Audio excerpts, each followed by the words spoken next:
what we're basically doing at any point in time is we're looking for where in the world are there latent stresses that maybe the market hasn't perceived, and trying to figure out if those may change at some point in the future. Welcome to The Peel. I'm your host, Turner Novak, founder of Benaich Capital. Today's guest is Albert Azout, founder of Level Ventures, one of the most interesting emerging fund of funds investing in emerging venture capital managers. In venture, there's a few areas where you can develop alpha. Some of it is structural and some of it is more strategic. With high historical returns, venture as an asset class has attracted more capital, which makes it more competitive. Albert and the team at Level has spent the past decade studying how to generate alpha, and this conversation covers everything they've learned. Not to spoil too much, but the highest forms of alpha include your network, your knowledge, and fund size, with subcategories around analytical edge, information advantage, brand, and speed. Some are more important than others, they work together, and also the market's evolving underneath you, so you always have to be kind of adjusting. We also talk about consensus versus non-consensus investing, and why the highest form of alpha is actually being the first to the new consensus and benefiting from follow-on flows, a concept they called criticality investing. What you can do is try to position capital that will benefit from future states of the world. If you knew where capital flows were going, that's even more important than investing. We talk about the importance of networks in investing and why they're more persistent in performance. They end up organizing themselves in a way that they're both in a state of order, but also can change very rapidly. Level's diligence and reference process when investing in new fund managers. What we try to look for is that early signal that would sort of create a founder magnet. And he gives us a demo of the software they built internally to visualize existing and emerging networks and technology. If you were to open up Sequoia, you would see kind of how big the network could be of the interrelationship between different entities. And this forms the basis of some of our algorithmic work that we do on trying to understand the position of a manager in the network. A quick thank you to Jake Kupperman at Level, Sasha Kaletsky, Nathan Benaich, Amanda Robson, and Dave Fontenot for helping brainstorm topics for Albert. A reminder, I publish new episodes of The Peel every week, exploring the world's greatest startup stories, just like this one. Check out the back catalog of over 100 episodes, and tune in next week for a conversation with Owen McCabe on how Intercom turned its late-stage SaaS business into an AI-first company, now growing faster than almost every public software company. Let's talk to Albert after a quick word from Ramp. If you're running a finance team, you know how much time gets wasted on expense management. Chasing receipts, categorizing transactions, waiting for expense reports, it adds up quickly. Ramp handles all of this automatically. Ramp is a corporate card expense management platform that over 40,000 companies like Shopify, CBRE, and Stripe are using to streamline their financial operations. But here's what makes their corporate card different. Every transaction gets automatically categorized and matched to receipts. No more wondering what that $47 charge was 3 weeks later. You can set spending controls, get real-time alerts, and even block certain merchant categories. That sounds pretty cool. It's like having a finance team member embedded in every purchase. The platform integrates with your accounting system and ERP, so everything flows through without manual data entry. Whether you're issuing cards to a few employees or managing spend across departments, Ramp gives you visibility and control without the paperwork. Stop chasing receipts. Check out ramp.com/thepeel, get $250, and see what a corporate card can actually do for you. Time is money. Save both with Ramp. This episode is also brought to you by Hanover Park. Hanover Park vertically integrates fund admin, portfolio management, and the LP experience for finance and investment teams. Most of you have probably interfaced with a fund admin provider in some way. They're a necessary evil for every type of asset manager across not just venture, but also private equity and private credit. They provide bookkeeping and accounting so investment firms can report to their investors on a quarterly basis. What's crazy is they charge hundreds of thousands or millions of dollars per year to basically not screw up your accounting. They stitch together third-party software like QuickBooks, Bill.com, Salesforce, and Excel, and then throw a bunch of bodies at you. And that's where Hanover Park comes in. They built their own accounting system from scratch, which ingests all your firm's data and documents, and their AI-native solution automates all the manual work that drives private market investors crazy. Head to hanoverpark.com/Turner and try the AI native ERP for private market funds. That's hanoverpark.com/Turner and 10x your fund admin. Now, let's talk to Albert. Albert, welcome to the show. Thank you for having me. I feel like you've probably written the most on this topic of anyone that I've ever come across, talking about generating alpha in venture. I feel like that's kind of the general theme of this conversation. Yeah, yes. We write about it a lot, for sure. We're always trying to figure out what it is and how to get it. Yeah, hopefully you can generate it. Exactly. That's the idea. If you write about it, at least you're getting closer to generating it, hopefully. Yeah. Or people think that you're generating it. Exactly, which is maybe just as good. Yeah. So like how do you generate alpha in the venture capital asset class? Yes, I think one of the things that we think about all the time is like, how is the market changing? So I think answering that question, you first need to have an understanding of the context of the market and the market participants, because the markets change around you, and like alpha requires that you adapt, your behaviors, adapt your investing strategies, et cetera, based on what's happening in the marketplace. So I think that question is always like temporally dependent on what, like, where we are in a particular market. And so I think it's important to ask that question, because I think it then inspires you to think about, what does the market look like today, and what are other players doing, so you can sort of counteract against them. Because alpha is always a relative thing, at least the way we think about it. And I guess the way that the VC ecosystem has, become more institutionalized, it's just grown. There's been a lot of capital flows, et cetera. I think it's sort of separating, as you know, like into two parts, which are, on one hand, you have these large multi-stage firms that are, essentially aggregators of capital, and they serve of course, they serve a very important purpose, and they serve a purpose for large LPs as well. But they have a multi-product strategy, and the expectations you'll have sort of a lower cost of capital there. And then you have this large market, highly fragmented set of emerging VC funds, right? And you can say that the middle is sort of hollowing out. Like you're either like super scale or you're subscale, and very few will survive in the middle. I think that sort of happens in a lot of industries. It's not sort of unusual.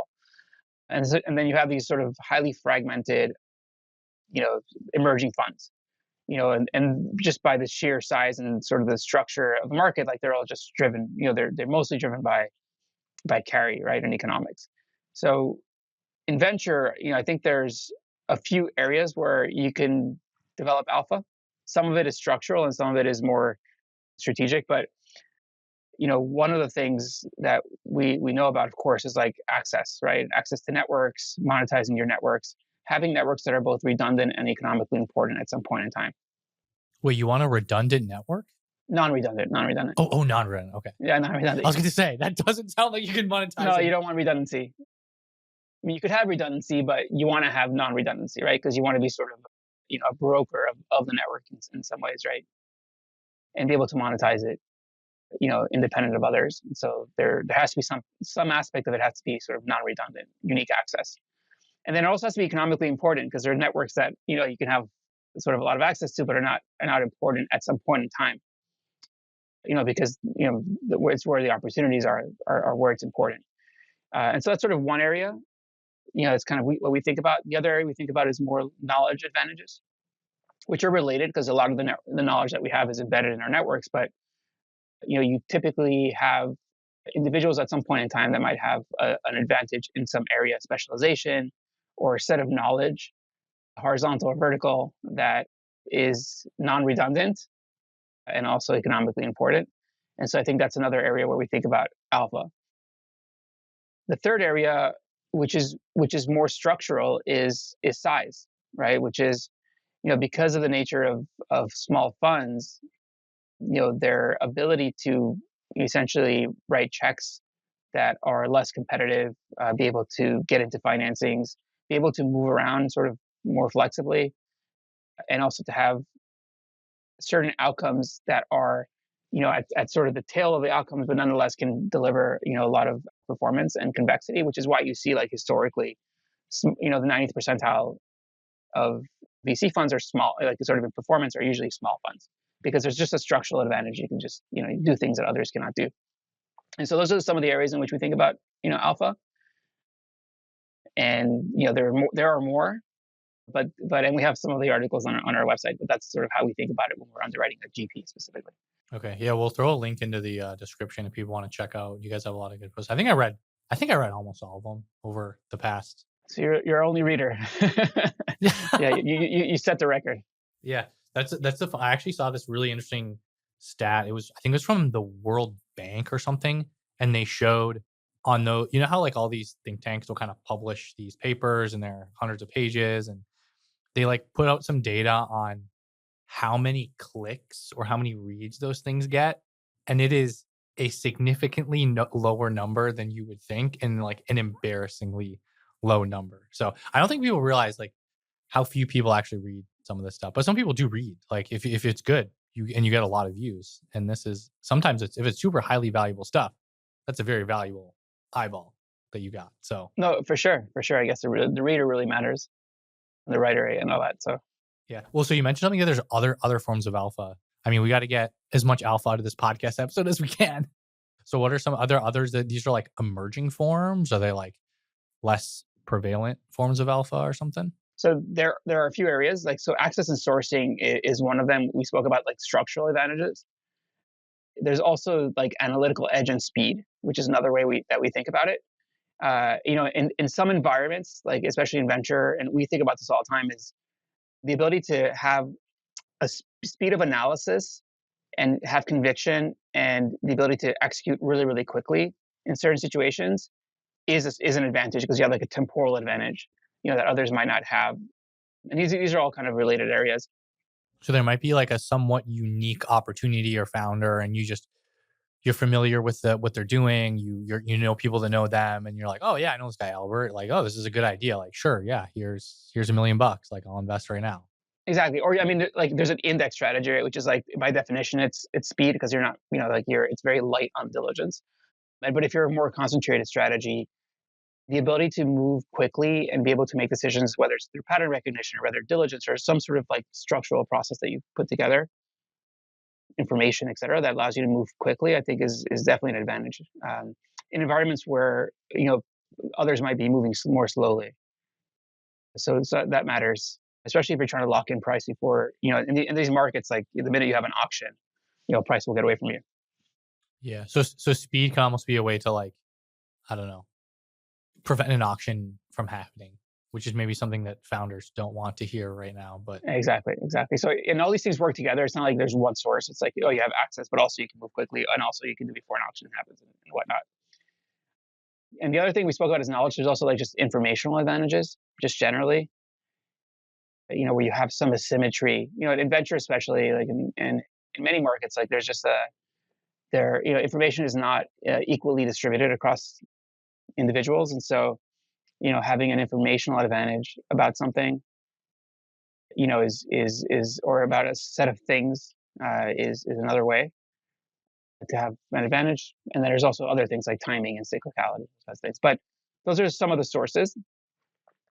Some are more important than others. They work together, and and also the market's evolving underneath you, so you always have to be kind of adjusting.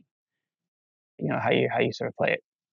so there are like certain forms of alpha or venture firms or types of investors that generally have like the highest persistent alpha, if that makes sense. Or maybe another question would be like, level, you're out there trying to invest in some managers today. Like, what does it kind of look like? What does like the highest alpha generating firms or people typically look like? Yeah, I think it's a mixture of all those things. Brand is very important. Development of brand.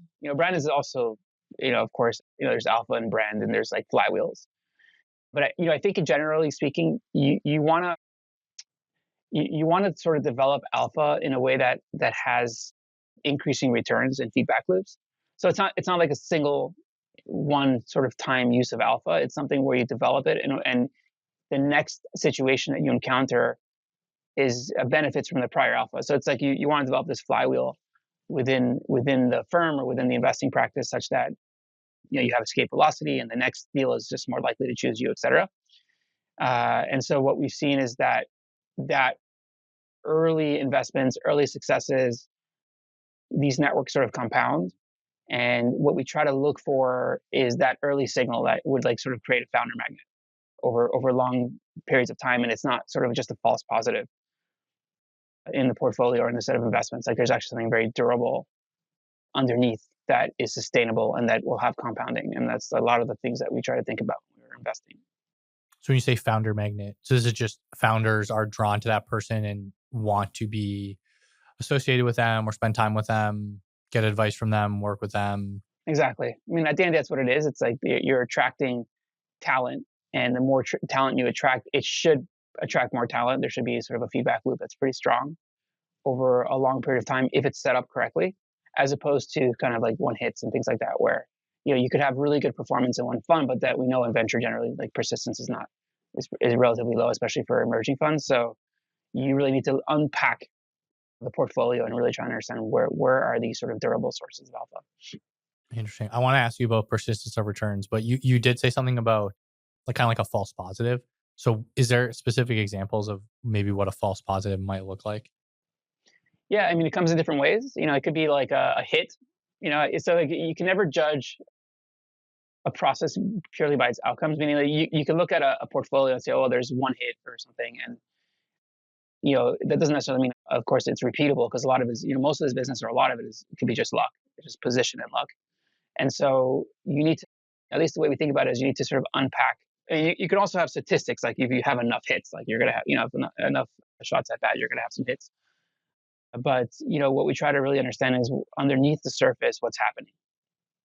And is there sort of that's what I meant by like a durable, source of that can compound. And so a false positive it could just be like, or for the company that just it was a breakout. And, but that's, you can't judge based on that. Would it be like would it be like that individual portfolio company like didn't have any kind of relation to their like core competency? Like we're an AI fund, we invest like we know 18 people that worked in open AI and like they were in my wedding and then but you invested in some like CPG company or something and Yeah, it could be sort of like very happenstance, time, sort of just like luck and timing.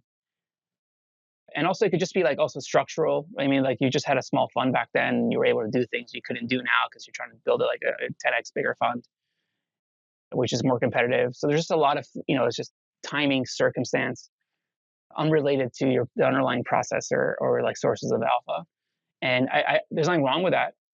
Yeah, it's like it's good to get lucky, right? But is it like if you're going to make a decision on a new vehicle of the same manager, you got to make sure that there's really like something there. And so yeah, that's what I mean by false positives. and one thing you've kind of hit on this a couple times. Smaller funds tend to outperform. You just had like a mistake or a change in strategy, like raising a massive fund. Is there a way to think about just a fund size that is kind of appropriate or makes sense? Like when do you say, oh, that's a big fund versus a small fund? Like, do you have a framework for that? We have a framework. There's not it's always, it depends, because I don't think there's like like a true size, but I think the way we think about it is, there's a relationship between like the statistics of the ecosystem and like the hit rates and the underlying ownership of the companies that you expect at sort of at exit relative to the fund size. Yeah. So like, what are those numbers? Can you run through like a high level for people? Yeah, like if you, I mean, again, this is all depends on like dilutions in different markets, but whatever. But if you think about it, if most of the exits are below a billion, right? But if you're able to get, let's say, $1 to $10 billion exits, you want to have like, if you're going to benefit from something like that, which is very sort of low chance, then you want to make sure that the returns of the fund, right, of course, are multiples, right? Like you want to have several turns of the fund if you're going to hit that, because it's hard to hit, and you might only hit one, right? And so that's the way you think about that, is you say, well, what's my portfolio size and my expectation around that hit rate? What is the entry ownership, as sort of discounted over dilution at exit, and at what point do I sort of hit that, right? Because that's sort of the idea, and you have to also sort of, it has to be in the context of like the total market value that's created on an annual basis in venture, right? Because you can say, yeah, I'm going to hit, I'm going to have 80 billion in enterprise value, but that's sort of very unlikely on an annual basis. And so when you do that math, you end up realizing that the one of the best mechanisms to be able to do that is the smaller the fund size, the more sort of upfront entry ownership, and with enough shots at bat, you're going to have high convexity funds, right? And so that's sort of how we think about it. If you're going to have you could have a larger portfolio, of more bets, but then again, like you have to, there's an expectation on hit rates as well. So, you have to balance all these things together to see if like, is this a reasonable strategy relative to like how much value is created in venture on a vintage basis?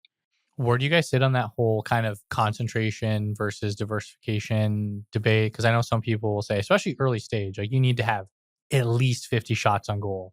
I don't know. In the best case, like like from our perspective, in the best case, you have like, if you can scale portfolio size infinitely, right? If you're just like, if you, you know, if you think I'm going to just scale it infinitely, but be able to maintain ownership upfront.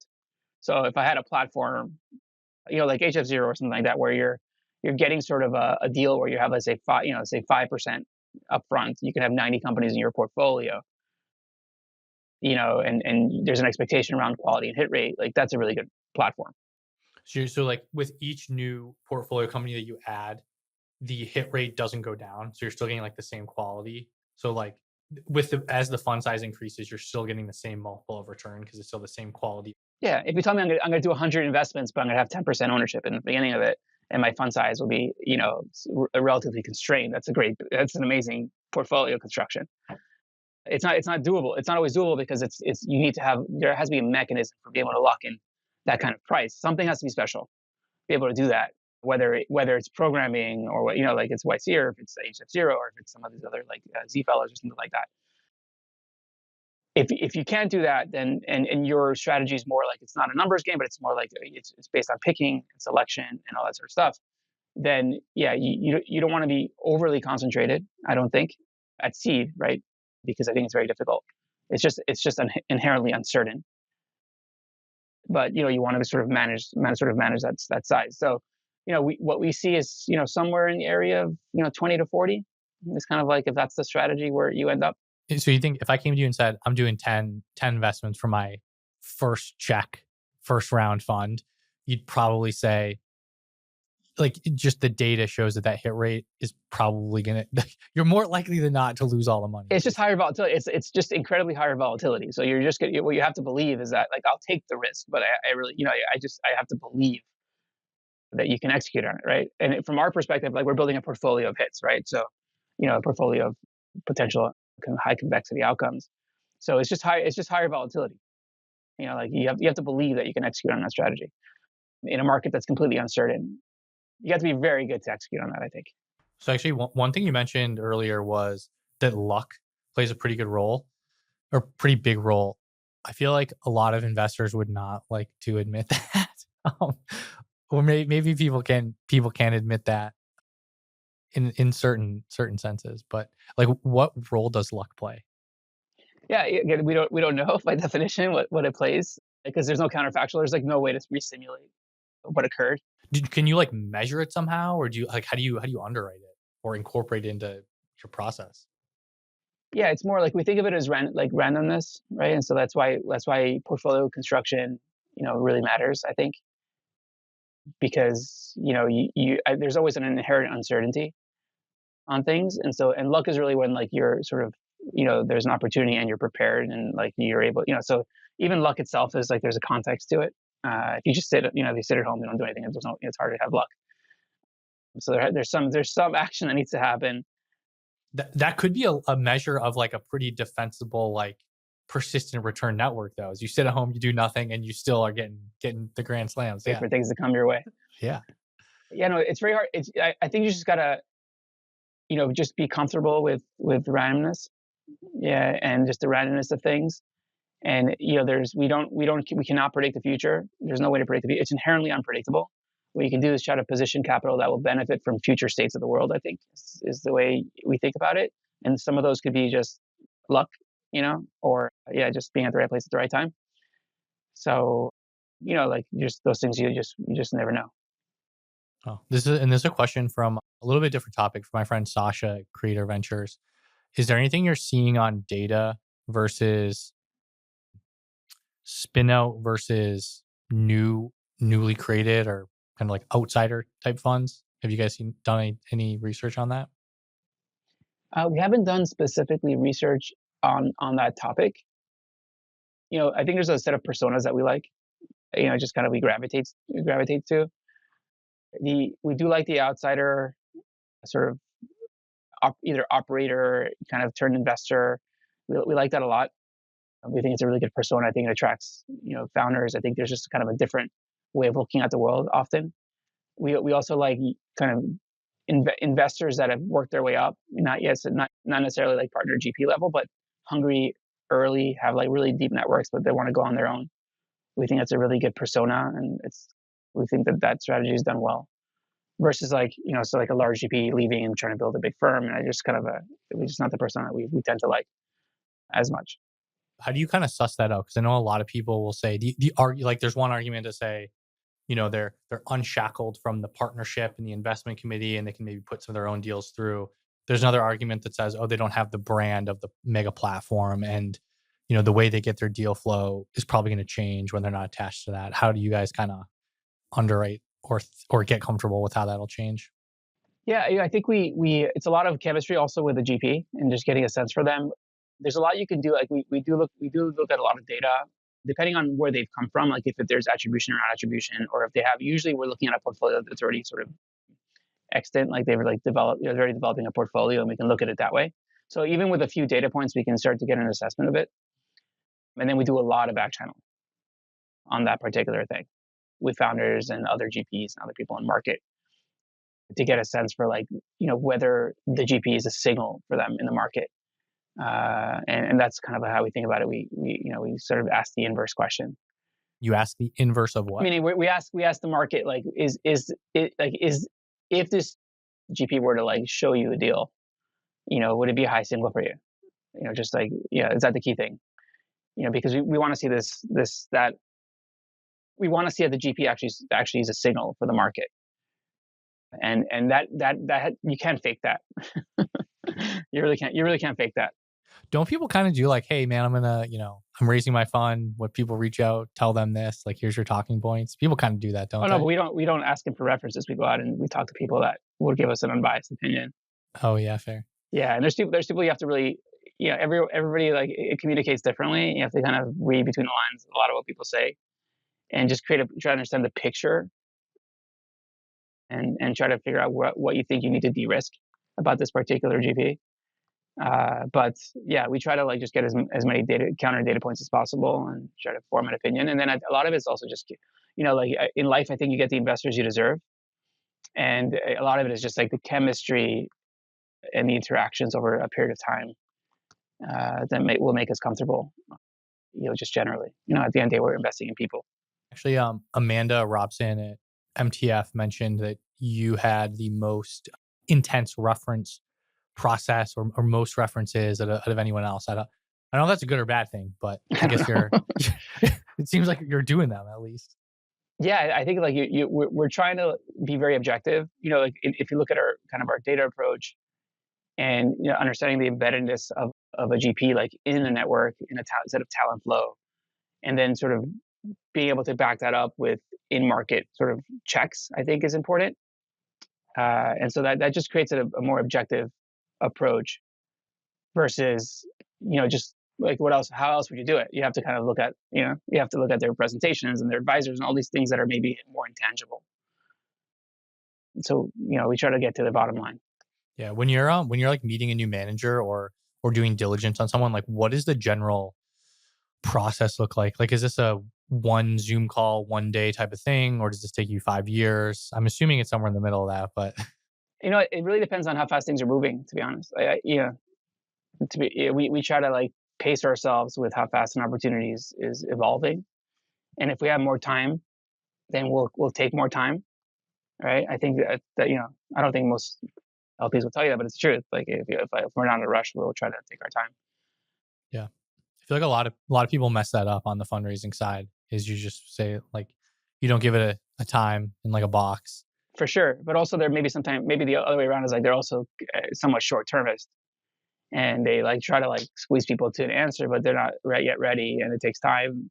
So you have to figure out each LP is sort of different, and each GP is very different.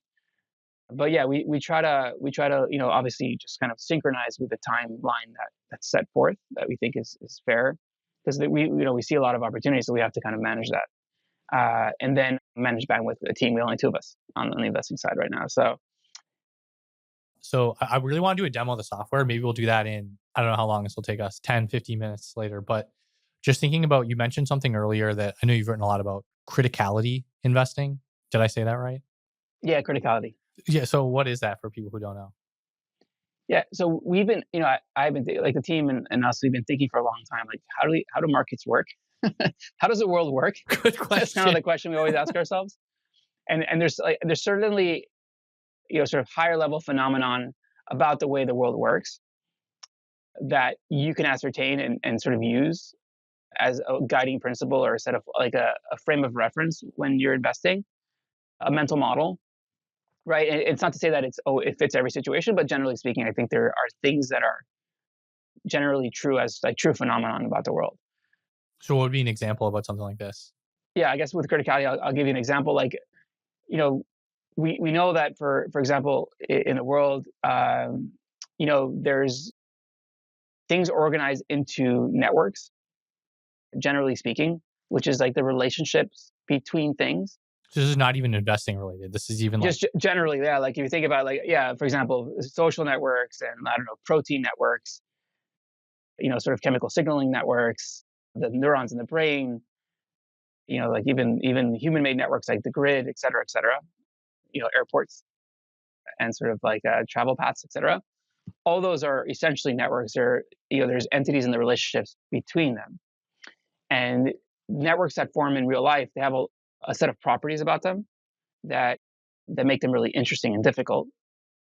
For example, like the degree distribution in networks, meaning how many friends or how many, sort of outlinks you might have for a specific edge is power law distributed, right? So there's going to be ones that have, hundreds and hundreds of relationships, and there's going to be many that just don't have very few. you're saying Right? So people that have many or people. It few could be people, relationships. but it could be anything. It's not just people. It could be even in protein signaling and all kinds of networks. That's how they merge and they form. Generally speaking, that's just like one sort of property of them. And there's many other kinds of properties about them. So, but these networks are very complex, and they evolve in complex ways, and they're unpredictable, right? Because if you think about, like, for example, like a tweet on Twitter, we don't know exactly which tweet will cascade, and suddenly the sort of all of Twitter knows about it, and which ones won't. And a lot of it depends on the structure of the network, where it started, who tweeted it, when, and the context, etc. So a lot of what the behavior of networks tend to be very unpredictable. But one of the things networks do is like they end up organizing networks, and I also talk about markets, the same things. Like they end up organizing themselves in a way that they're both in a state of order, but also can change very rapidly. And we have a whole article about how that works. But whenever you have like a situation where there's like a rapid change and like the networks reorganize, like for example, if you think about the AI wave, before this, and we'll talk about that in the context of criticality, but like before like this LLM moment, the network was organized as such, right? And there was like, it was maybe focused around vertical software and fintech and all these different things. The network of investors was organized a specific way. Then you have this moment, right? And now the whole network needs to reorganize and change, because now you have different talent clusters, you have different companies that evolve, you have talent that goes in different ways, you have new investors that have come in because like they have relationships with OpenAI, et cetera. So the whole network sort of evolved. So you could say the network was really was stable before, and then suddenly there was like a new event, and then now it all shifted. And the only way for that to happen is that the network itself had to have in it the ability to change really rapidly, because all these behaviors are decentralized. It's not like people are coordinating at large scale. They're making local decisions, and then suddenly there's like a sort of a structure that forms. So that's the context. So the way we think about criticality is that a couple things. One is that the way we believe that technology evolves, it's similar to the LLM moment, is that there's very, very slow, or what is apparently kind of slow, under the radar progress. And then there's like a moment where there's like a punctuation event, and then there's like a big shift. Right. And the reason why that happens is because a lot of these changes were under the radar per se, or under the attention of most. And then there's something that happens that changes the way people like sort of perceive things. And then there's like a really big shift. And so the way we think things evolve and why we call it criticality is that networks are in a state of criticality. Like there's a market that maybe has a lot of incumbents in it and hasn't changed, hasn't iterated, but something that sort of necessarily happens, and then the whole market sort of reforms and rechanges. And it's due to the technology innovation, but it's also due to other factors. So that's what we call criticality investing. So what we're basically doing at any point in time is we're looking for where in the world are there latent stresses that maybe the market hasn't perceived, and trying to figure out if those may change, at some point in the future. And that's how we think about things. So it's like your favorite networks to invest in. Like you think about yourself, you're investing in networks. You're trying to find networks that are near some sort of a massive changing moment of some kind. Networks and markets that are under a lot of stress and duress that's sort of unobserved. It could be like there's a big disequilibrium in the market. There's like a lot of friction that maybe the market hasn't yet perceived. Internal people perceive it, but the market doesn't perceive it. Or when I say market, I mean capital hasn't perceived it yet. And then something we think will change, whether it could be even a company that comes online, like for example, like Palantir in the, or even Anduril in defense tech. Before Anduril, there really wasn't even a focus. There wasn't a lot of capital going into defense tech at all. In fact, VCs never invested in defense tech, as a rule. Yeah, and I remember even like I remember Google was going to do a big deal with the Pentagon in like 2017, 18. This was like around when Andrew, and they like people protested like you can't work with the government. It was like or work with the Department of Defense, I guess. It was like anti signal, or I don't. You could say like you could say like the military industrial complex, was under a lot of disequilibrium and let's say stress to some degree, right? Because they had this cost plus kind of approach, and they were sort of behind on innovation. There was a lot of like sort of dependencies and frictions in manufacturing and scalability, and legacy systems. You can say all these different things, and that existed, right? And the reason why it stayed that way is because there's a lot of, besides technology, there's a lot of social technology that's in place that creates friction, and all these things were already there and accumulating. And it wasn't maybe until like there was geopolitical crisis, unbundling with China, and then maybe then Anduril, all of that together, and suddenly everybody's rotating capital over. So if you had positioned capital in the right companies before, or if you had your kind of ducks in a row right before that change, that's probably where the most asymmetry is, right? Because that's kind of, if you think about it, that's where the most money would be made. So it's almost like, in a way, this is going to sound really bad, but like front running capital flows almost. Like that's really what it comes down to, is like, to your point, it's like allocate a bunch of money to defense, a bunch of capital flows into defense, and you benefit from being in front of all the other capital. I mean, maybe that's not the only thing that you do, but well, it's the truth, because like if you think about the markets, generally speaking, it's very rarely that markets are in a state of efficiency. Usually they're in a state of, right? They're usually in a dislocation of value and price, almost always, right? They're always in disequilibrium of price and value. So they're either undervalued or overvalued. Yeah, exactly. Right. There's fear or greed. Like there's either like fear or there's like, or greed or whatever. And they're almost never like in this state of equilibrium. And so if you think about like the returns, even over time in the markets, in the S&P, et cetera, most of that has come from multiple expansion. 90%, I think, has come from multiple expansion versus actually like, earnings growth, right? So a lot of money is made by capital flows. And in fact, if you knew where capital flows were going, that's even more important than investing. Like if you were a value investor in the last 15 years, like you've lost money, right? So anyway, so that if you think about it that way, so capital flows is pretty much everything. And I think even more so these days, because people's attention, the complexity of information processing and attention, et cetera, it's just much more simple to invest in an ETF, and sort of passive investing in factors as opposed to thinking about individual companies or like these sort of big scale changes. And so capital flows really is what drives price, and price being sort of completely dislocated from value, and it can be dislocated for very, very, very long periods of time. And so I think capital flows really drives almost everything. And it's all capital flows almost a downstream of like attention or interest or exposure. I mean, eventually, like asymptotically, of course, like you need to invest in a company that has higher earnings potential, high pricing power, can have economies of scale, et cetera. And eventually, there's they merge, right? At some point, there's a come to Jesus moment. It's like, do you make money or not? Exactly, and that for sure it will happen. But I think it's more important to predict like what the next, not so much if something's overvalued, but where the valuation's going, right? And that's which is hard to do. I'm just saying that's kind of like what we've noticed. And so criticality that amplifies. Like, that's why criticality works, because it's amplified by flows, and narratives, and attention, right? Because the markets are not rational. There's no action. Yeah, we know that. Yeah. Well, I mean, I feel like then there's a big kind of storytelling component of it.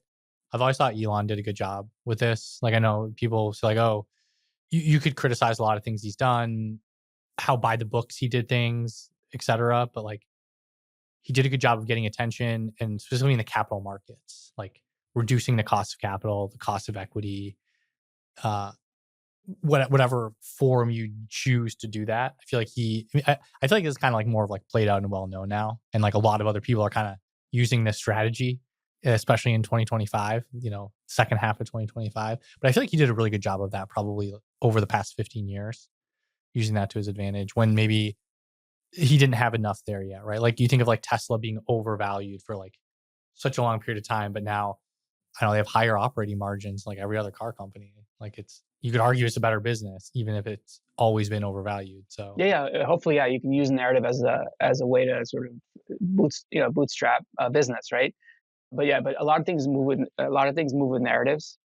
It's very common. I think because most narratives are overly coherent, right? Like they sound good and they make sense, but if you think about like in practice, what that means, and like what does it say about the process it's talking about? Like for example, like maybe humanoids, just not to bring into like if you think about that, okay, what does that actually imply? Yeah, like we're going to a place where there's like labor shortage and there's going to be more automation and these like robotic foundation models, but like what is the underlying thing that needs to happen for like there has to be like there's a lot of regulation, there's like so the time scales might be very different than the markets are responding to narratives, and but that does give them gives a lot of these humanoid companies the ability to get more capital and to sort of build a future that they want.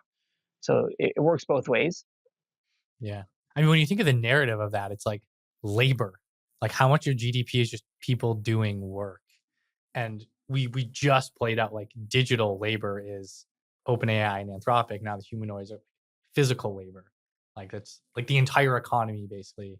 AI is going to transform. It's like I actually saw it was like it was probably the worst argued point I'd ever seen. But someone said the AI market was like a $370 trillion opportunity, and it's kind of one of those things where you're like, this has to be the top.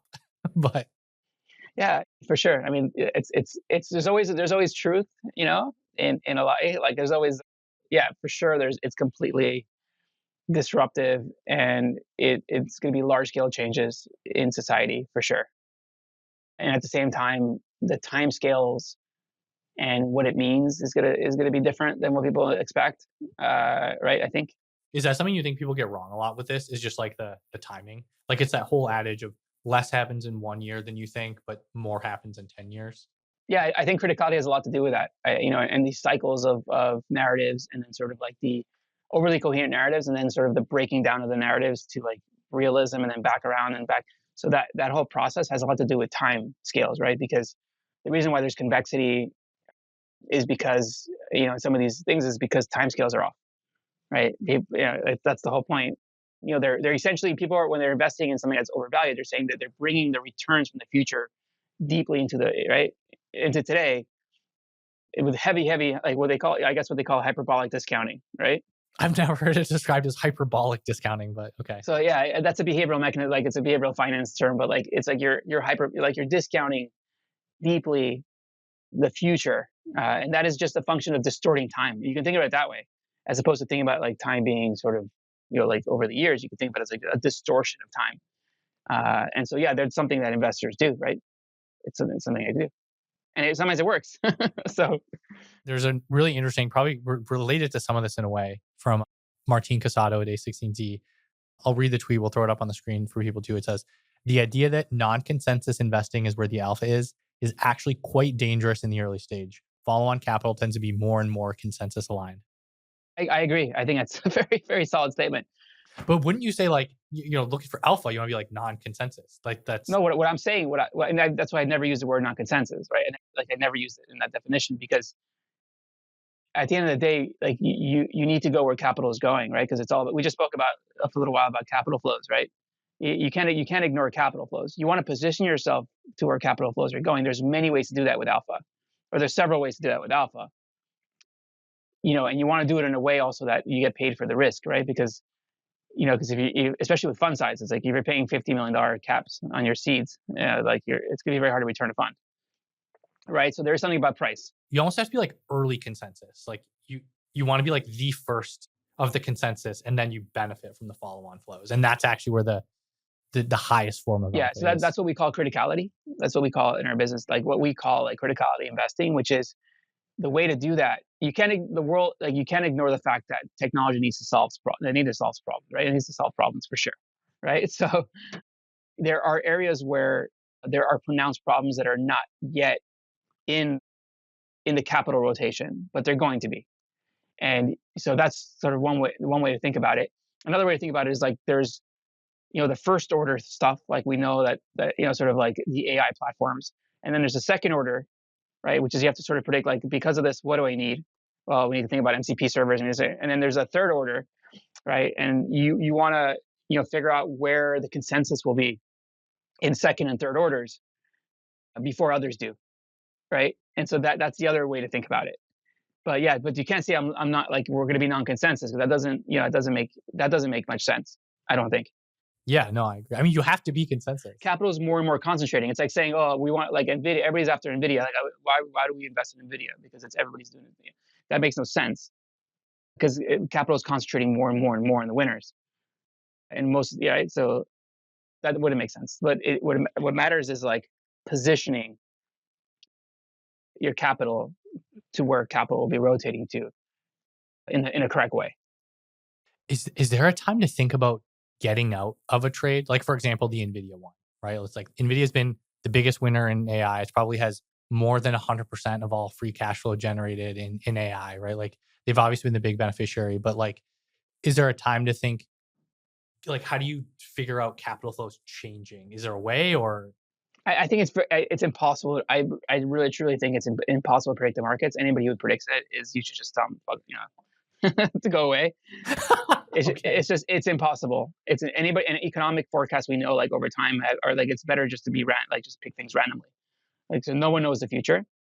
What I think you can say about, like, Nvidia, and what you can say about the market structure today, is that it's mostly driven by passive capital flows, and passive capital flows are inelastic to price.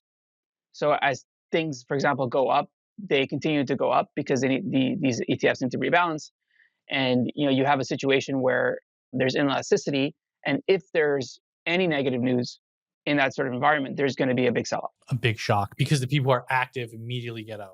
Yeah, everybody will it will just roll, and it will just roll. Like, it just continues to roll. So I wouldn't be surprised with, like, you have a 30 or 40, 50% drawdown in the market. I don't know, in the market. So you just don't know when it happens, or if it happens, or et cetera. But that's a structure of the market today. And so, if you have enough gains, like, I guess you just want to manage risk. You sort of want to manage risk. I actually saw a chart. There are now more ETFs than there are individual publicly traded companies. I don't know if you saw this too. I didn't see that, but we track, we have a lot of the data that we track. We also track a lot of the public markets, and we look at a lot of the ETF flow, not the flows, but looking at the ETF holders in different companies and trying to understand, how that kind of works. It's interesting to us to kind of understand that, especially because we're looking at the intersection with the private markets. But yeah, there's an overexpression of both active and passive indexers and mutual funds, and it's a very noisy market. So talking about noisy, and we talked about randomness a little bit. We were talking before about kind of persistence of returns in venture. Do you think are returns persistent? I think you mentioned you don't think they are. There are for very few, but they're mostly not. I guess our data shows. Our data shows it's really not persistent. Top quartile persistence, from year one, I think, is very, very low. I forget the exact numbers. It's like it's less than random. Like, it's like random. And also by year three, it starts to improve a little bit. Like, so if you're like top decile in year three, I think you're like 40% likely to be in the top quartile, and then it gets better and better over time.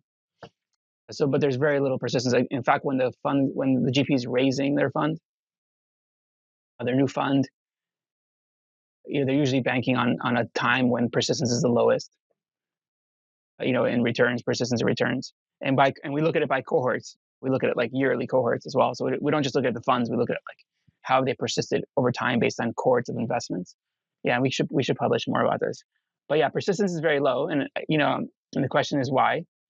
We're going to ask probably why.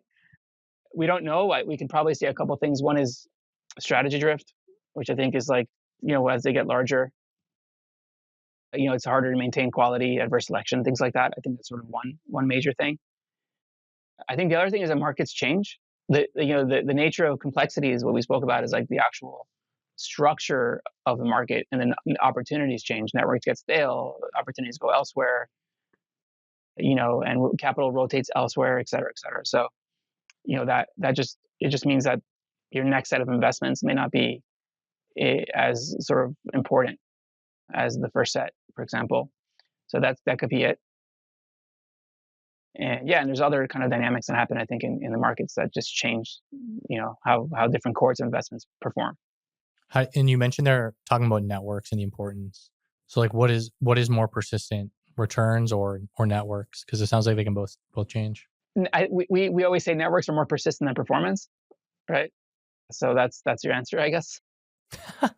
Yeah, networks are persistent. The quality and the importance and like economic viability of networks might change, but the networks are persistent. But yeah, so we actually believe networks are more persistent. So you may have like an incredible network of early WeWork executives and employees, and like that was maybe a good network in 2019 or something, and maybe today it's less of an exciting network. Yeah, exactly. And our models, which predict we try to predict top decile performance based on these network features. We know from that our models are much more persistent. Which we can publish as well, but so our models are much more persistent. So even in the year, like for example, I think in year 3, if they're top decile with our models, I think they're like 75% likely to stay, sort of the top quartile. So there's definitely something to be said about networks as a feature for understanding persistence and performance. What are some of the most interesting networks right now that you're seeing when you talk about top decile networks? Are there like things that stand out when you look at it today, just based on your data? Like the actual qualities of those networks. Yeah, like what are you specifically looking at, and what shows up in the data as being like a high quality network? Yeah, it's like the problem with our models is that since they're like deep learning, like it's hard to explain them completely. I think there's like motifs of things that work. Like I think there's some networks that are really tight and they do well. Some networks are like just people that are just investing in many things. So different kinds of networks that we've seen. From a thematic perspective, in our first fund, we thought a lot about, like physical world, for example. We thought a lot about, where would the next kind of wave of innovation be, and we felt that the application of AI, as well as like hardware and software enabled services to sort of the value chain in the physical world and defense would be important. We did a lot there, which I think was prudent. I guess it did play out that way. So a lot of capital did rotate there. We also felt, we, like for example, now we're looking at networks within like computational life sciences, which has been sort of like depressed a bit in the public markets. Yeah, some of them trade for less than cash, right? Like they're Yeah, just like completely, yeah. which is interesting, and it's like there's so much innovation taking place, and hopefully it's going to be a better regulatory environment and so much more data upstream, especially for around discovery. And there's all kinds of new kind of modalities, therapeutic modalities, and there's also like gene editing and sort of gene synthesis and all these areas. Like the expectation is that there's going to be some unique things that happen in that space. And so, it's kind of like not contrarian, I guess, just to use that word. But so we're looking at those networks, and then everything around like data infrastructure. We always like whether it's like the way you develop and deploy software, especially with AI and sort of in security, sort of as a kind of a primitive, is always evolving. And I think that's like an evergreen kind of area for us. And then we love, like these days, we're looking at some consumer networks as well. We like we're getting to a point where we can maybe have like 100x better experiences and new modalities in consumer, prosumer as well, and like application level. which we didn't do like in the last one. But we don't know. No one knows anything. Yeah. It's kind of interesting on the consumer side. I go back and forth on it, having done some consumer. Like I try to actively avoid investing in consumer because it's just a tough category. Like I feel like with like a like a B2B company, you can just kind of like make a spreadsheet and you can kind of be like, this will probably work or whatever. With consumer, it's just like binary. Like it can seem like it's working and just people change their behavior. Yeah, you have to have good investors. Like, you mentioned Sasha. I think Sasha is really just is very good in instincts. Really good and Sasha and Casper are like really good instincts on consumers and what they will like and what's durable. And they have a good sense for like, yeah, so you have to have someone with really good instincts. You taste, as the kids call it nowadays. Yeah, Yeah. 100% taste. Yeah, it's hard to find really good. Yeah, there's a few. I think there's a few funds that are good in that space, but not that many. What would you say is maybe looks like a good network on paper, but probably turns out it isn't, like based on the data or structure of a network or something? Maybe some of the ones around YC could be very false positive. Like because there's a lot of like demo day kind of networks that or like you have all these investments that you made kind of at random kind of sparse networks, things like that. I think you know unpacking YC is very hard. It's a kind of a hard problem. You'd probably rather just own the YC, like you'd rather just invest in the YC fund probably versus like a. Yeah, I mean there are funds that kind of index against YC. Some have grown. There's like Soma and there's others. But like there's others that are around it, that have maybe made a couple bets demo day and been right and whatnot, but those are not sustainable. I think networks, and they're usually paying like high caps and things like that. So I think they, in a way, that's a hard network to kind of underwrite generally. Do you have a bar when somebody says like high or low cap? Like, is there like a bar, like a point in your mind where you're like, that's low, that's high? And like, if I'm telling you, oh, I do pre-seed or seed, and I say this number, you're like, that's probably not. That's probably not pre-seed or seed. And we just like to have we like to see like high look through ownership relative to the fund size. We think that drives the most volatility. Other strategies can work. Like people can argue that the outcomes are getting larger. So what was once $1 billion outcome is now 10, 20, 30 billion. But those are still like 0.01% of like the outcomes. And so I think the expectations. I forget who did this. I think it was Josh Kupperman. But like there's like the venture arrogance score or whatever Yeah. It's like the exits you need is the percentage of total of exits the in the market, year or right? whatever. So which Yeah. I think is like we have seen that like people with very high venture arrogance scores. You know, it's a rare event. Like it's a rare event. So we prefer like there's something about pricing power that's unique. It's as long as it's not adverse. Of course, like it can be adverse selection, but there's something unique about being able to get in early and have a good price. And I think it says a lot about the sources. It says a lot about the channels of alpha.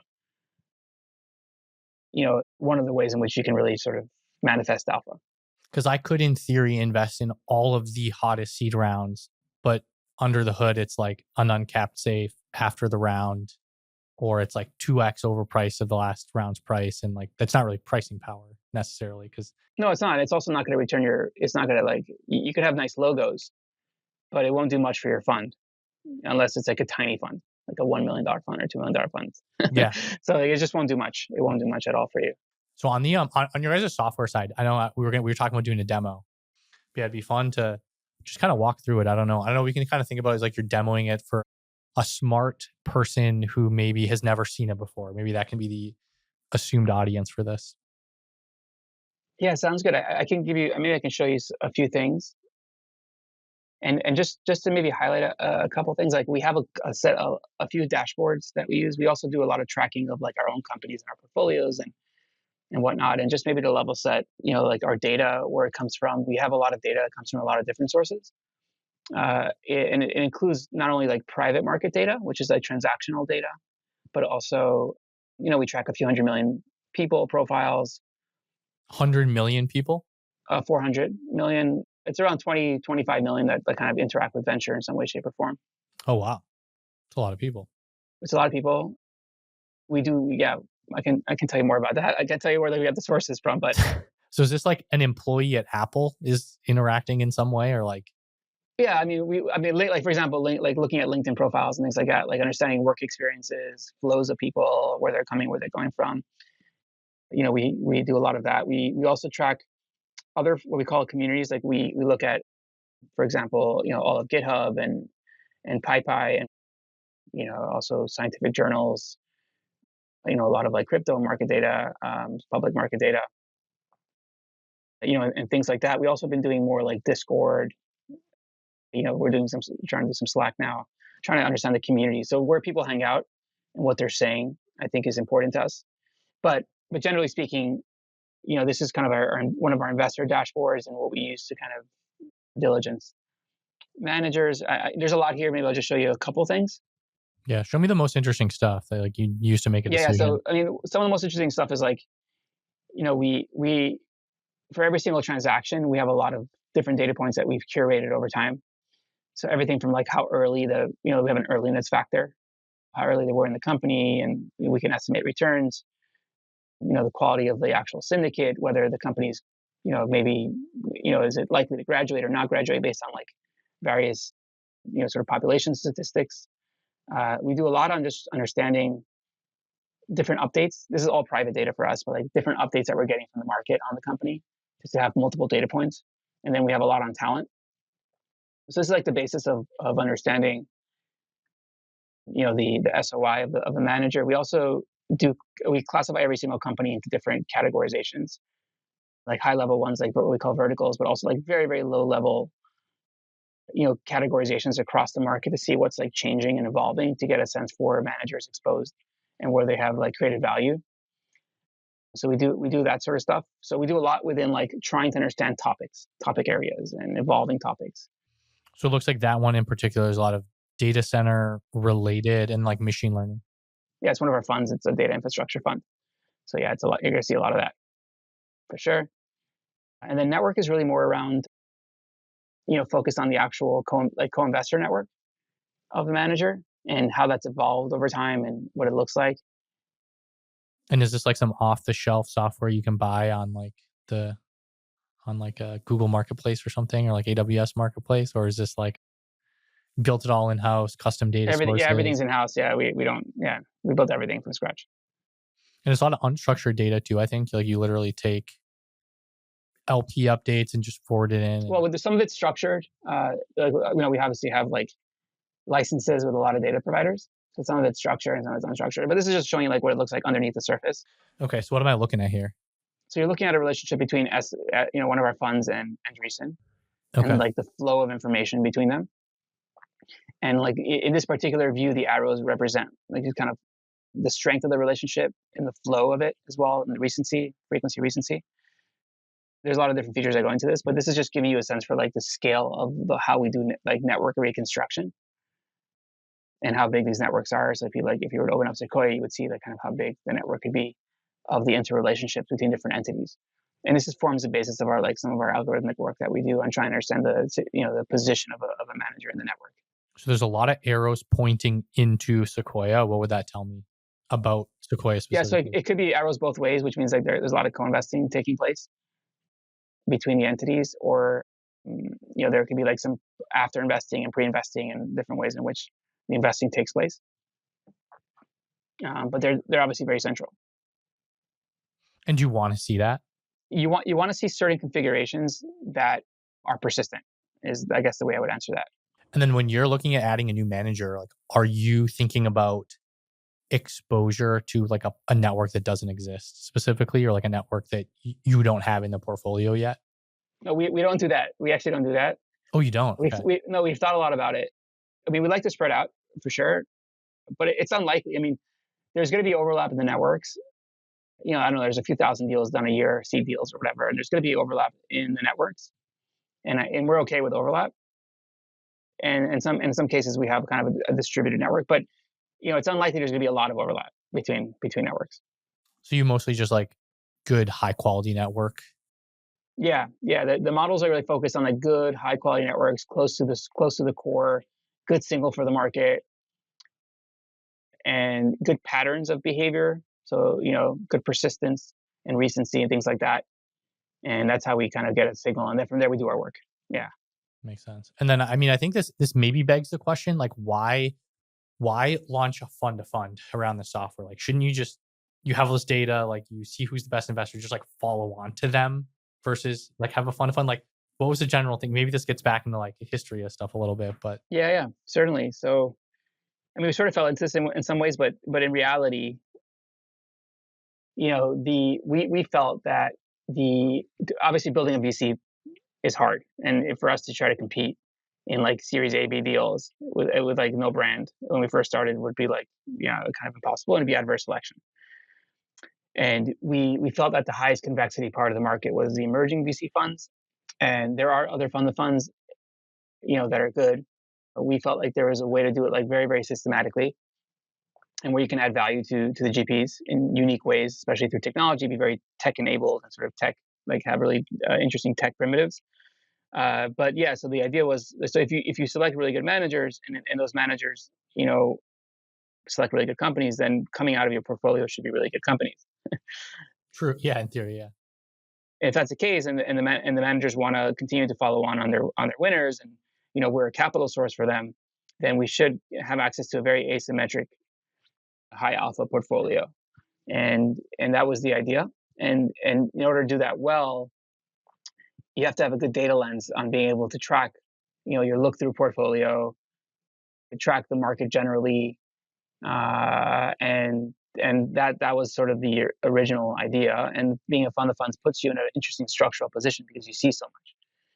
And yeah, and then there was like, I thought there was a paucity of like good fund of funds or good LPs, smart LPs in that market. I just felt like there was very few. And there's a lot of LPs, but there's just very few that are like really, kind of intently focused on sort of being extremely tech enabled. So like the return profile of something like Level, do you think of it as like you're getting like kind of like diversified seed exposure, but then there's also, because you do some co-investing, follow on, secondary type stuff later. Is it like Series B exposure blended with like some diversified seed or pre-seed exposure? Like, is that generally how you might pitch it to an LP generally, or? Yeah, we've evolved, but I think, yeah, we think of it as pitching it as holistic. So it's like it's a holistic way to get exposure to this part of the market, to like the frontier of technology innovation.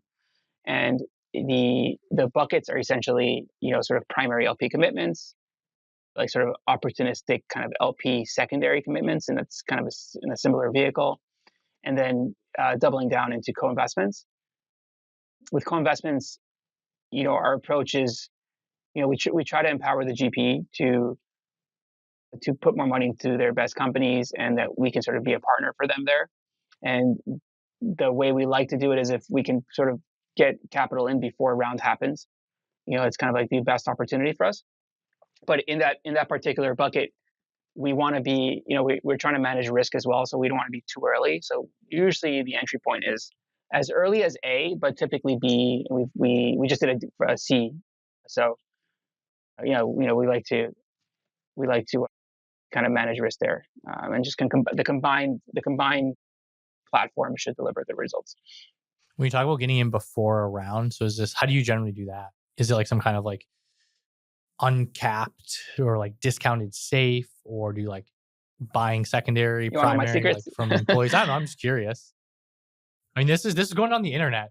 Millions of people hear this, so I guess you're. No, I don't know. It's not that hard. It depends. I think if we know that the round's coming together and we like the company, we can definitely do it uncapped safe.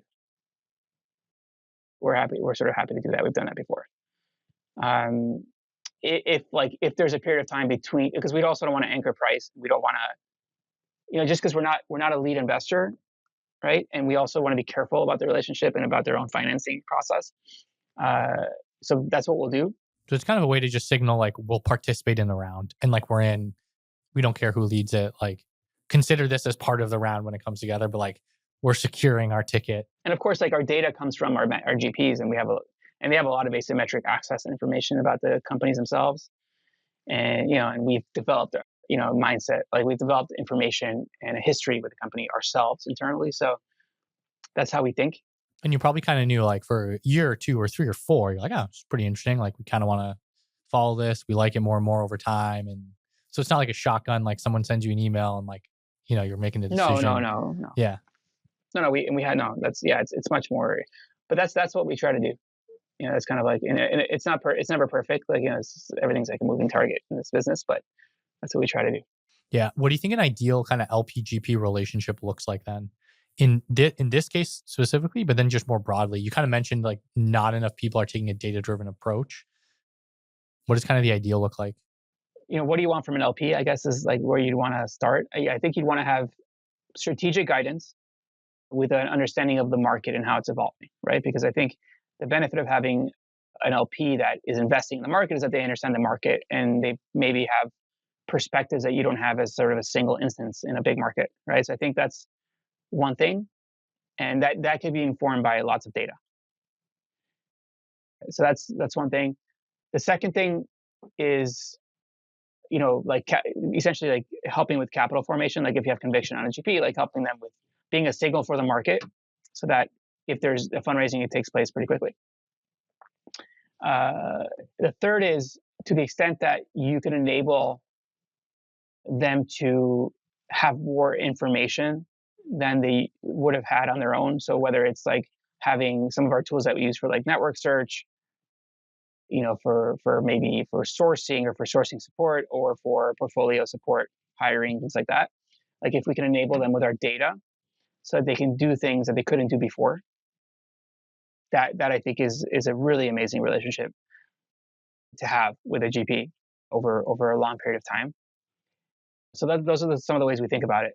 Do you think there's things that maybe other fund to funds maybe get wrong with our approach? I think you do have to look at. I do think a data approach, however you want to do it, I think it's really important to have a data centric view on things, so that you're not making decisions based on presentations and maybe some ad hoc calls to your network or whatever. So I do think you need to have a data centric view. And you just think people just don't do that enough on the LP side? Yeah, a lot of people don't do that. They sort of they do a lot of work on the actual GPs, but they don't look at the market. Yeah, it's like they don't look at the holistically the market that the GP is operating in and how that's changing and evolving and what those networks look like and et cetera, et cetera. So I think there's kind of like a blind spot, I think, for many there. And it doesn't mean that you don't make good decisions. It just means that you're missing information that may be important, relevant. So I think that's sort of one thing. Yeah. Well, speaking of using data, like what do you think about benchmarks? I see a lot of people. I mean, it's a big thing. People say, "Oh, we're a top decile or quartile in whatever certain benchmark or category." Do you think are they important? Are there things to be aware of or poke around with benchmarks? Yeah, benchmarks. It's all. I mean, by definition, it's relative, and there's a lot of ways to game it. And I'm not sure how correlated DVPI is with DPI, and yeah, we don't know. To be honest, I don't know. They're somewhat correlated, I imagine. And so yeah, there's just it's a rough measure. It's a coarse measure for something that you're trying to understand better. And it is what it is. At the end of the day, what matters, of course, is like cash on cash returns, over a period of time that makes sense. So like, from a cash flow perspective, which you can try to ascertain as a proxy by benchmarks, but it's just one of several potential kind of course measures. Yeah, I think it's kind of interesting. You might outperform a private market benchmark or whatever, but then pretty much every venture manager probably underperformed Nvidia, like the biggest, most liquid For sure. asset in the world too. So it's like, I don't know. It's all interesting how much people obsess over this stuff. Yeah. It's although yeah, you have to, like, if you're going to do a public markets equivalent, you have to definitely look at the cash flows. You can't just say the cash on cash 10-year. It doesn't work that way. You have to look at the cash flows and see, like, what does it look like over time. And yeah, I'm sure you're going to find that most funds are going to be worse than Nvidia for sure. Like almost all of them. But you're going to have funds that, like, it could be, look like 20, 25, 30% IRR, with, yeah, et cetera. But like, would you have predicted that it was NVIDIA that was going to be the one that did this? Like, I think at the time we were like coming off the crypto Web3 bubble where they were just being used to mine Bitcoin and there's no other use case. And, LLMs basically weren't invented yet, for lack of a better way of describing it. So, The information was there. Like I remember. I mean, I didn't act on this, of course, but like there was information. I remember meeting people really early on when I had my last startup, and we were doing machine learning and meeting some like researchers that were starting to deploy models on GPUs, and we're like, what's a GPU, right? So I remember like the information was there, like it was starting to gather, but the market could never have foreseen like the impact of that, and that Nvidia would win that, and et cetera, et cetera. So yeah, or the similarity between like matrix computation in video games and sort of large scale matrix computations in sort of deep learning models, et cetera. Like I don't know, like how do you? But that's what investing's about, I guess. yeah. Well, so speaking about AI, have you seen anyone interesting, maybe outside a level, but anyone using AI and data internally in an interesting way? Any funds? This is maybe more like a selfish thing. 'Cause I'm trying to, besides just like ChatGPT to summarize things and, make some things faster. Yeah, I mean, I've seen some of there's the quantum light guys that the founder of, oh yeah, founder of Revolut. He has a fund in Europe that they're Oh, building. yeah. Yeah, yeah, I think it's called Quantum Light. Yeah, we saw some of their work there. It's good stuff. Like they basically track the market, trying to figure out where to invest from like a Series B perspective, similar to kind of our infrastructure. Yeah, I thought that was very good work. Yeah, to be honest with you, we haven't seen so much out there. On the LP side, almost nothing. There's almost nothing. There's people have reporting interfaces, like where they report on their portfolio, but there's very little like sort of general market work. Yeah, it's surprising that for such a tech centric ecosystem that there's like very little tech out there. But it's like a lot of them just don't need it. Some of them have automation tools and things like that, but they're just using their networks and sourcing. It's not something that's front and center. Maybe more and more with LLMs and the ability to like do more analytical work and research work. I'm sure a lot of people are using those tools. We use it ourselves. We have a lot of tools that we use, and we integrate with our data sets for getting up to speed quickly on a market, those kinds of things. I'm sure there's a lot of that happening. Yeah, I don't know if you know Samir Kaji at Allocate. They kind of do some, I think I describe it as like, it's like software for private market investors, family offices, giving them access to certain stuff and tools for their portfolio. I know they made kind of AI investment memo underwriting tool. Like I put in my deck and it spit out a bunch of information and like gave me a grading and a score. It was kind of interesting. But again, it's just kind of like the, investment memo summarizing use case. So what what have you seen just generally over the next decade? How do you think venture is going to change as an asset class? More data? Maybe that's a big one, hopefully. And I think there'll be more data out there for sure. Maybe people using data, hopefully. Yeah, definitely more exhaustive data. More and more pockets of data that you can leverage if you're able to combine it together to get a better view of things. Yeah, the later stage market, I think, is becoming much more institutionalized for sure. I think that'll continue. Maybe we'll see like one of these firms go public. It become like sort of established as like like a sort of a public asset class. You're saying like a Yeah, like an investment Andreessen or firm? something like that. Yeah, like I can see that happening. Like a Blackstone kind of. Um, yeah, we can see that. And the secondary markets will evolve. I feel like that's like there's not really a good market making approach there. Like matching buyers and sellers both on the LP side as well as like direct side, et cetera.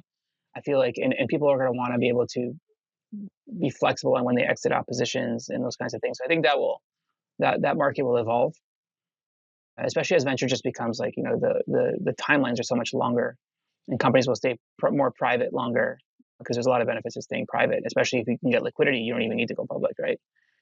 Yeah.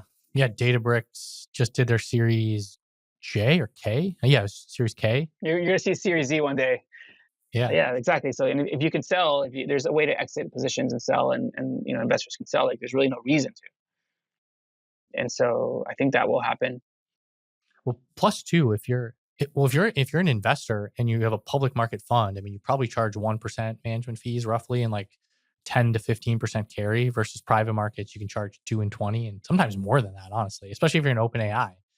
If you look at like the look through fully blended costs of some of those like triple layered SPVs, it's like, I don't even know the management fees they're charging and the carry they're charging. Yeah, it's crazy. It's crazy. It's just so much more profitable as an asset management firm to be doing private markets. So it's like the incentives are there to just continue doing it. Not even irrespective of the company side, but like on the investor side, the capital is there. For sure. So those are some of the things that we think will happen. Cool. Well, this is a lot of fun. Thanks for coming on the show. Yeah, it was a lot of fun. And I hope that you had fun. And a very fun thank you to Ramp for supporting this episode. Head to ramp.com/thepeel for $250 on your first set of cards. If you missed it, make sure to check out last week's episode with Will O'Brien at Ulysses, where they're building low-cost autonomous robots for the $2.5 trillion of economic activity in the world's oceans. If you like this conversation, please like, comment, subscribe, and name your next form of alpha after me. If you don't want to miss a future episode, subscribe to my newsletter, The Split, linked in the description, to get each episode plus a transcript emailed directly to your inbox every week. Thanks again for listening. See you next time.